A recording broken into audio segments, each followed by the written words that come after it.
मरते हुए दुर्योधन के पास द्रौपदी क्यों गई थी? जय श्री कृष्णा, राधे राधे दोस्तों। महाभारत की कथा में आपका स्वागत है। कुरुक्षेत्र का युद्ध समाप्त हो चुका था। रणभूमि पर अब शंखनाद नहीं, केवल कराहें थी। धूल, रक्त और टूटी रथों के बीच कौरवों का अभिमान भी बिखर चुका था। दुर्योधन अपनी अंतिम सांसें गिन रहा था। उसकी जंघाएं भीम के गदा प्रहार से चूर हो चुकी थीं। वह धरती पर पड़ा आकाश को देख रहा था, जैसे जीवन से कोई अंतिम उत्तर मांग रहा हो। उसी समय पांडव शिविर में कृष्ण के तंबू के बाहर एक स्त्री खड़ी थी। यह कोई साधारण स्त्री नहीं थी, यह थी पंचाल की राजकुमारी, पांचों पांडवों की पत्नी, अन्याय की साक्षी द्रौपदी। उसने धीमे स्वर में कहा, माधव, मुझे दुर्योधन से अकेले मिलना है। कृष्ण ने आश्चर्य से पूछा, उसी दुर्योधन से जिसने सभा में तुम्हारा अपमान किया था? द्रौपदी बोली, हाँ वही, पर मेरे हृदय में कुछ प्रश्न हैं। उसके मरने से पहले मुझे उनके उत्तर चाहिए। कृष्ण मुस्कुराए, जाओ द्रौपदी, पर जो सत्य मिलेगा वह तुम्हें बदल देगा। रात गहरी थी। द्रौपदी रणभूमि की ओर बढ़ी। उसके कदमों के नीचे सूखे पत्ते चरमरा रहे थे। दूर मसाल की मंद रोशनी में दुर्योधन पड़ा था, मुकुट गायब, शरीर धूल से सना, रक्त से लथपथ, लंबे केस कीचड़ में उलझे हुए। यह वही अभिमानी दुर्योधन था, पर अब टूट चुका था। द्रौपदी के भीतर वर्षों का क्रोध था, पर उस दृश्य ने उसके हृदय में अजीब करुणा भी जगा दी। आहट सुनकर दुर्योधन ने आंखें खोली। कौन है? उसकी आवाज टूटी हुई थी। द्रौपदी सामने आई। कुछ पल दोनों मौन रहे। फिर द्रौपदी बोली, दुर्योधन, तुमने मुझे सभा में अपमानित किया था। क्या मेरी मर्यादा इतनी छोटी थी?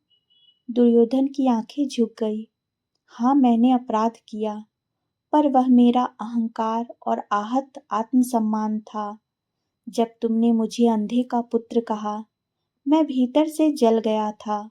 उसी आग में मैंने अधर्म चुना, पर विश्वास करो, वही मेरे जीवन का सबसे बड़ा कलंक है। द्रौपदी की आंखें भर आई। अगर मैंने वह शब्द न कहा होता तो क्या सब कुछ अलग होता? दुर्योधन बोला, शायद युद्ध ना होता, पर अब बहुत देर हो चुकी है।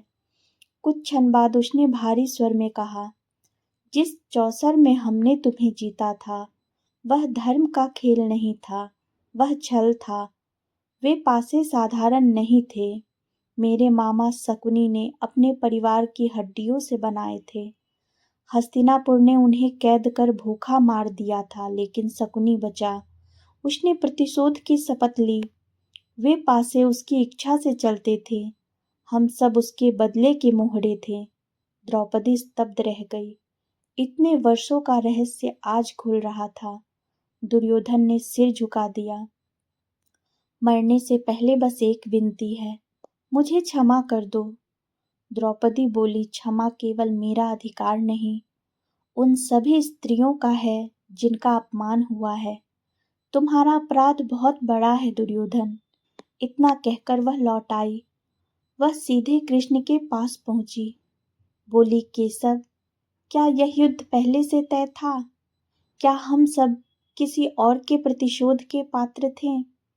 कृष्ण शांत स्वर में बोले, हर विनाश के पीछे अनेक कारण होते हैं।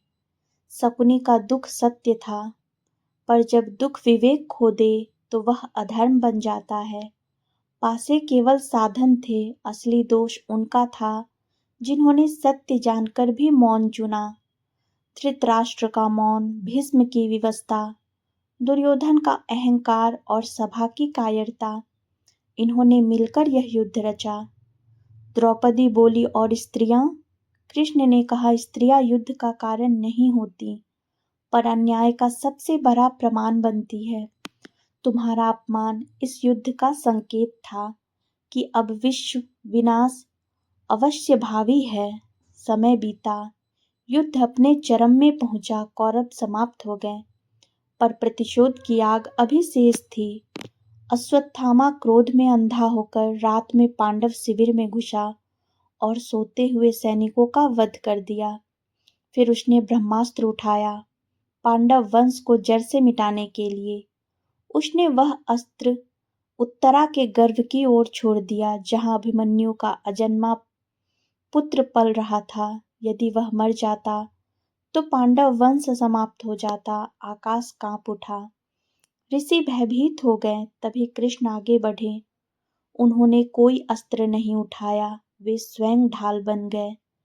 कहते हैं उस क्षण समय रुक गया। कृष्ण दिव्य तेज बनकर उत्तरा के गर्भ में प्रवेश कर गए और उस शिशु को अपने सुदर्शन के प्रकाश से ढक लिया। ब्रह्मास्त्र की अग्नि उस तेज को छू भी ना सकी। अस्त्र शांत हो गया, शिशु बच गया। वही आगे चलकर परीक्षित कहलाया, जिसने जन्म से पहले ही कृष्ण का साक्षात दर्शन किया था। कृष्ण ने सिद्ध कर दिया कि ईश्वर युद्ध जिताने नहीं, निर्दोषों की रक्षा करने आते हैं। दुर्योधन की मृत्यु, शकुनी का छल, द्रौपदी का अपमान, धृतराष्ट्र का मौन, अश्वत्थामा का प्रतिशोध, इन सब ने मिलकर महाभारत रचा। और द्रौपदी का दुर्योधन से मिलना केवल बदला नहीं था, वह सत्य की खोज थी। क्योंकि कभी कभी शत्रु की अंतिम सांसों में छिपा सत्य ही पूरे इतिहास का अर्थ बदल देता है। यही महाभारत का संदेश है। अहंकार विनाश लाता है, मौन अधर्म को जन्म देता है और धर्म अंततः निर्दोष की रक्षा के लिए स्वयं अवतरित होता है। जय श्री कृष्णा।